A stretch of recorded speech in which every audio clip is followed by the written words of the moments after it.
Good afternoon, everyone. I'm here this afternoon with Roy Gardner. My name is Roy Massaros, and I'm with the Society of Wetland Scientists, and I serve as a volunteer on the webinar committee, and part of that effort for the webinar committee is putting together these wetland interviews. So as I mentioned, this afternoon we have Roy Gardner, whose background is in the legal realm. He's got a law degree.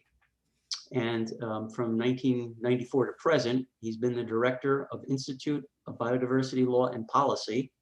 He also had an interim dean position from 2011 to 2012, a vice dean from 2004 to over 2005, associate dean from 2002 to 2004.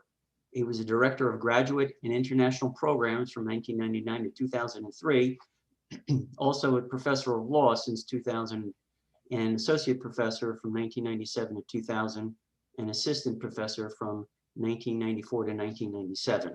And you've been at Stetson University College of Law in Tampa, Florida, correct? That's correct, since 1994. Okay, so we are going to proceed with asking some questions. So welcome, and we very much appreciate your time this afternoon and doing something that will hope inspire future wetland scientists and encourage existing wetland scientists. So to begin, I'd like to ask, what is your earliest recollection concerning your interest in wetlands?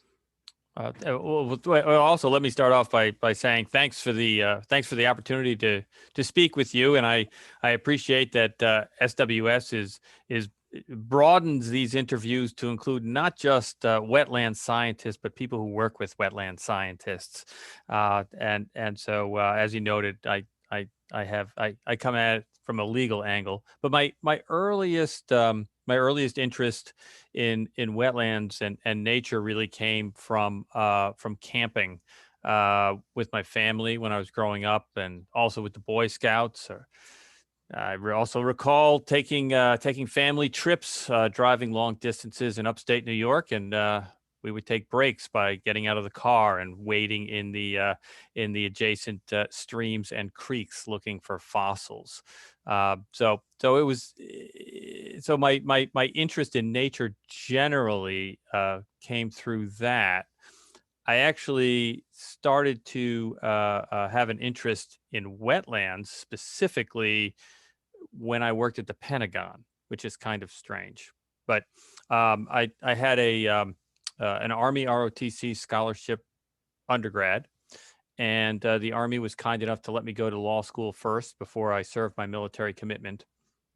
And when I did enter the military, I worked in the Army General Counsel's office in the Pentagon, and we advised the Secretary of the Army and the Assistant Secretaries. And my principal client was the Assistant Secretary of the Army for Civil Works, who oversees the Corps of Engineers. So I actually got involved with wetland law and policy issues at that level. Fascinating. I didn't reveal my background, but my day job is with the United States Army Corps of Engineers out of New York District. And similar to you, and this is not about me, it's about you, but just for our listeners to appreciate, my childhood also had the opportunity for wetlands, ponds, and streams. Some of that was in my backyard, in addition to traveling to New York State, and that was my impetus for studying biology. So we share some similarities in our backgrounds. Interesting about what you did at the Pentagon. I would like to back up to that. Are you still involved with working at the Pentagon, or is that something that you did in the past and not currently involved at the Pentagon? So yeah, no, that was in the past. I've completed my military service, although I continue to work on Clean Water Act Section 404 issues, and have some research projects that I'm doing that I think will be of particular interest to the Corps of Engineers and to the EPA, involving long-term stewardship of mitigation sites. Were you involved at all with the Army Corps of Engineers development of wetland delineation protocols? Did you participate in any of that during your time? Yeah, I was yeah, That's a big deal for wetland scientists, of course. Wetland yes, I was actually around in the Pentagon for for the delineation manuals that were coming out in 89, 90, 91. So I've been following the delineation issues and WOTUS, the waters of the United States, for many years. I mean, you could say it's almost been my career focusing on that particular term in the Clean Water Act. I find that very fascinating because myself, as well as our listeners, I'm sure, are well familiar with the Wetland Delineation Manual that the United States Army Corps had partnered with another federal agency to produce. It was very interesting. Thank you. Was there a person or circumstance that helped nurture your interests when you got involved with wetlands? I think in terms of the circumstance was being in the Pentagon. I mean, it was I had a very odd military career. I served it entirely in the Pentagon, and I dealt with issues that one does not ordinarily associate with the military. And in large measure, it was wetlands. I was the Department of the Army's principal wetlands attorney. I worked with I had a great mentor, Earl Stockdale, who later went on to be the chief counsel of the Corps of Engineers. And I'd say he was instrumental in helping develop my professional interest, giving me the opportunity to visit places when I was working in the Pentagon, like John Lafitte National Park. That was just a tremendous experience. Okay. I'll come back to wetlands and what wetlands you've visited or what wetlands you advocate, locations, et cetera, maybe a little bit later, but I had a few other questions first. My next question that I thought to ask was, were there any significant breaks or opportunities that made a difference in establishing your career? And I have a feeling where that may go because we've already touched on your involvement with ROTC scholarships and in the Pentagon. So just back to that question, significant breaks and opportunities that made a difference in establishing your career. Yeah. One big break was after law school, I actually worked for a federal judge for a year. So the Army gave me a delay to do that. And I think that really helped set me up to get the job in the Pentagon. And that job in the Army General Counsel's office was just unbelievable. Working with great people, working with fascinating issues. That was a huge break for me. And then coming to Stetson University College of Law in 1994 to teach environmental law in a state where wetlands are a very important issue. Indeed. So that's a segue to talk about your involvement or what involvement you might have had with the Everglades in Florida over the past 3 decades. Yeah, I have not had a lot of interaction specifically with the Everglades and the Everglades Restoration Plan. I'm currently working with the Friends of the Everglades on their Science and Policy Committee, and I've also been tangentially involved with Everglades issues because it's a Ramsar site, and I've had a fair amount of experience with the Ramsar Convention. That is a great segue to the next question I wanted to ask was, when did you get involved in working on the International Ramsar Convention, and how did you get this role? How did you get into that role? So that let's see. I got involved with Ramsar, which is an intergovernmental treaty. It has 171 countries that are parties, including the United States. The U.S. joined during the Reagan administration, back when we had bipartisanship. But I got involved with it through the suggestion of Judy Taggart, who ran the Tureen Institute and also a number of wetland mitigation banking conferences. And after one of these conferences, she pulled me aside and said, "Hey, I'm involved with the this organization called the U.S. National Ramsar Committee, and I think you would be interested in that. And she was right. So I started getting involved in Ramsar issues at the domestic level, and from there, I one summer I was teaching in Germany, not too far away from the Secretariat, or the headquarters of the Ramsar Convention, which is located in Switzerland. And so I contacted Nick Davidson, who's very active in SWS. Nick was the Deputy Secretary General at the time. So I contacted him to see if we could meet for a cup of coffee. I just wanted to learn more about what they did at the international level. And if you know Nick and you have a cup of coffee with him, well, then you are drawn into a particular project or activity. And so it was really through Nick then that I got involved at the international level through the convention's scientific advisory body, which is known as the Scientific and Technical Review Panel. And fortunately for me, technical includes legal. And so I got involved that way. Was that something you were nominated for or apply for it, or they just had the need and you stepped up and accepted your self-nomination for that role?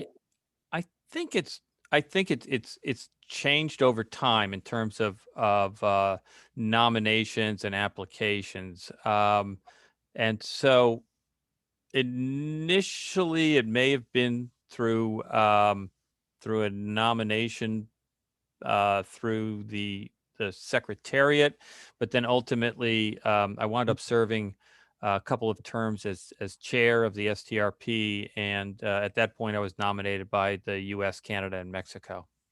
Okay. Incorporating science into policy is very important, yet sometimes can be difficult depending on policies. Have you experienced pushback for wetland conservation policy? And if so, how did you overcome this? Always, constantly, right? Constantly, right, yeah.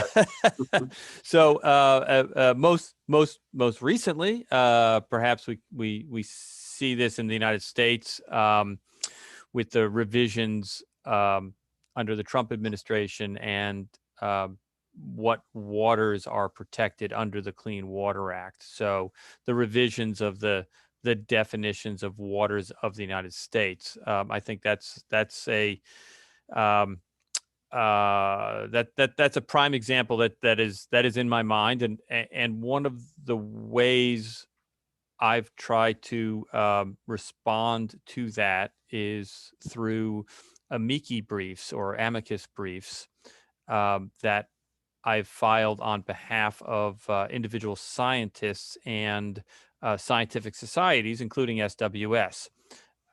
So these briefs, these amicus or amici briefs, these are friend of the court briefs. So these are submitted by experts or stakeholders to inform or educate the court about a particular issue. So the scientists and the scientific societies are not parties to the lawsuit, but they wish to inform the court about a particular issue.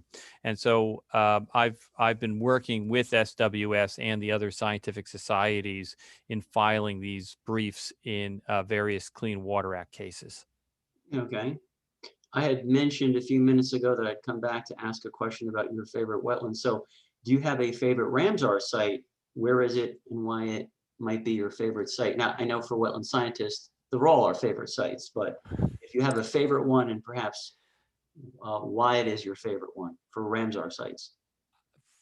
For a Ramsar site, I would say the Okavango Delta in Botswana.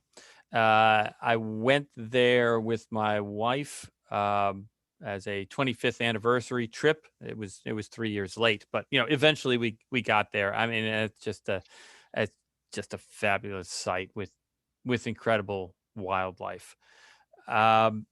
Domestically, I would say my favorite site is not a Ramsar site. It should be a Ramsar site, but it's not. It's Big Cypress National Preserve, which is in the Western Everglades. Everglades National Park is a Ramsar site, but this separate national preserve is not. And the reason that's one of my favorite wetlands is that's where I take my law students. I typically take them out there every year, and we have a camping trip out there, and we do a swamp walk, and that's one of the highlights of the year for me, and for them as well, I think. And it's I mean, it's fun just to be out in nature, but it also serves the purpose of exposing these people who will be advocates for the environment to help them better understand the environment and why it is so important to protect these areas. That was a nice question and a very nice response. And part of SWS is to advocate for wetlands, and we have something called Wetlands of Distinction that I'm involved with. I'm going to go back and listen to this interview and capture those two wetlands that you suggested that your favorite Ramsar sites, and perhaps find someone, if not myself, to nominate them for Wetlands of Distinction. I also paused during this interview to mention Wetlands of Distinction as a plug for that effort that would have been going on now for 5 or 6 years. And I think we have 42 approved Wetlands of Distinction and always looking to add more. And you certainly mentioned one internationally and nationally that would be very, very much of interest to Wetlands of Distinction. Okay, in your opinion, what are the major challenges on implementation of Ramsar recommendations worldwide? And there are some regions where Ramsar conventions work better than, this is a question, are there some regions that work better than others for Ramsar conventions? So I think in all regions you could probably point to particular countries that have implemented the principles of Ramsar better than others. It's it's interesting to see the trajectory of the convention over the past 5 decades, because it was originally signed in Ramsar, Iran in 1971.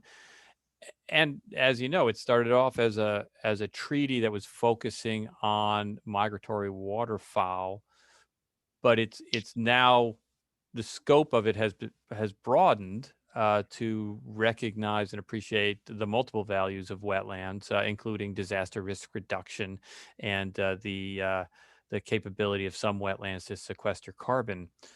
Um, I think that the convention has done a good job in terms of increasing awareness and appreciation for wetlands worldwide. The convention and in particular the STRP, the Scientific and Technical Review Panel, has produced some very useful guidance in terms of wetland conservation and wise use.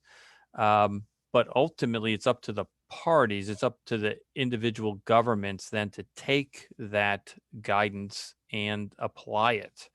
And some do it better than others. And so I think, to some extent, when the U.S. joined in 1986, I think the thought was, well, we have the Clean Water Act. We do a lot for wetland protection, and perhaps we can be of service and provide an example to others in the world. But I actually think that the U.S. and speaking for myself, I have gained so much more from working with folks around the world. Okay, very good. Because we're doing this interview in hopes of inspiring new wetland scientists, in addition to encouraging existing wetland scientists, let's see, what was I going to ask you about? You have any thoughts about the discipline of wetland science aside from the legal realm? Words of encouragement for people to pursue certain careers, et cetera. Do you have any thoughts about that? I'm looking for words of inspiration, maybe again, what led you to your career path, or ideas, suggestions where someone who has an interest can turn to or get started or engaging, especially if it's in the realm of legal aspects of wetlands, et cetera, if that makes sense. My long-winded question, if you will. Yeah, I let's see. I have a couple of thoughts. I mean, one is the importance of trying to break out of your silo. That if we're really going to make progress in terms of wetland conservation, we need to have the scientists talking with the policymakers, and many of whom are lawyers, and have the lawyers speaking with the scientists. We can't just stay in our own lane. We need to be able to talk to each other. So to the extent that if you have a scientific background, you can begin and to understand administrative law. That is the law that governs agencies, how agencies get their power, how they exercise that power, how you influence the agency decision making.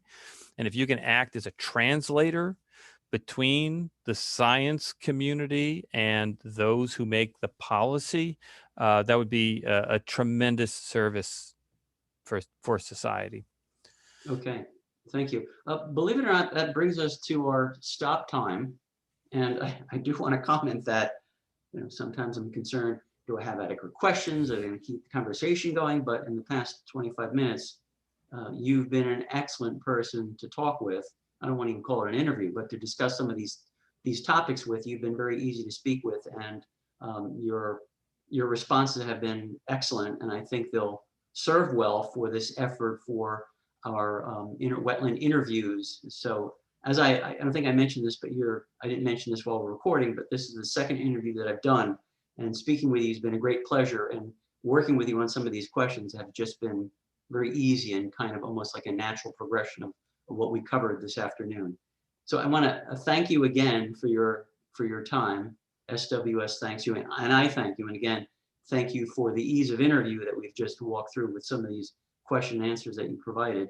And I just want to give you an opportunity, if you have any closing comments, take a minute to do that if you have anything. Otherwise, we can wrap it up here. Well, a closing thought that I would have when I speak with different scientific societies or organizations, and I like to emphasize the need for scientists to get involved with policy making.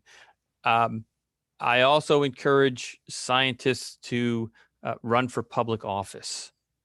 I mean, this is, politics is ultimately how we're going to, in large measure, how we're going to protect wetlands through laws and policies that are developed in large measure through elected officials and the mandates or directions that they give. And we can sit around and say, oh, I can't believe this person, this elected official, but they at least ran for office. So I really encourage people in the scientific community that if you have that space in your life, because I realize that's a huge commitment, but if you can, get involved in politics and actually run for office. Excellent. That's a very good conclusion for the interview that we just went through. So I appreciate that.